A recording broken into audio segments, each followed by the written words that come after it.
Hi friends, welcome to killer channel. Friends, ఎవరైనా మా ఛానల్ని సబ్స్క్రైబ్ చేసుకోకపోతే సబ్స్క్రైబ్ చేసుకోండి. ఎవరైనా మీ డాగ్స్ కానీ మీ పెట్స్ కానీ అమ్మాలనుకుంటే మా ఛానల్ త్రూ మా ఛానల్ వాట్సాప్ నెంబర్కి మెసేజ్ పెట్టండి. ఫ్రెండ్స్, ఇవాళ మీకోసం top quality bush coat German shepherd female puppies తీసుకురావడం జరిగింది. ఇది హైదరాబాద్ దగ్గర తార్నాకాలో అవైలబిలిటీలో ఉంది.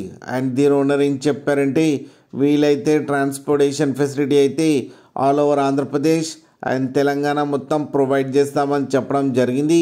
అండ్ ఈ పప్పీస్ ఏజ్ వచ్చేసరికి 40 days అని చెప్పారు. ఓన్లీ ఫీమేల్ పప్స్ అయితే అవైలబుల్లో ఉన్నాయని చెప్పడం జరిగింది. అండ్ ఈచ్ ఫీమేల్ పప్పీకి వచ్చి 8,500 రూపీస్ అయితే డిమాండ్ చేస్తున్నారు. అండ్ రేట్లో స్లైట్గా నెగోషియబుల్ ఉందని కూడా చెప్పడం జరిగింది. ఫ్రెండ్స్ మీరు చూడవచ్చు పప్పీస్ ఎంత హెల్తీగా ఎంత క్యూట్గా ఉన్నాయో. కింద వీడియోలో మీకు ఎవరికైనా నచ్చితే టైటిల్లో కాంటాక్ట్ నెంబర్ ఇస్తాను, కాంటాక్ట్ అవ్వండి, మాట్లాడి తీసుకోండి ఫ్రెండ్స్. అలాగే ఒక్కసారి డీల్ సెట్ అయిన తర్వాత అన్ని డీటెయిల్స్ బాగా చెక్ చేసిన తర్వాతనే మనీ పంపాలని కోరుకుంటున్నాం ఫ్రెండ్స్. అలాగే మా ఛానల్ని సబ్స్క్రైబ్ చేయడం మాత్రం మర్చిపోకండి ఫ్రెండ్స్.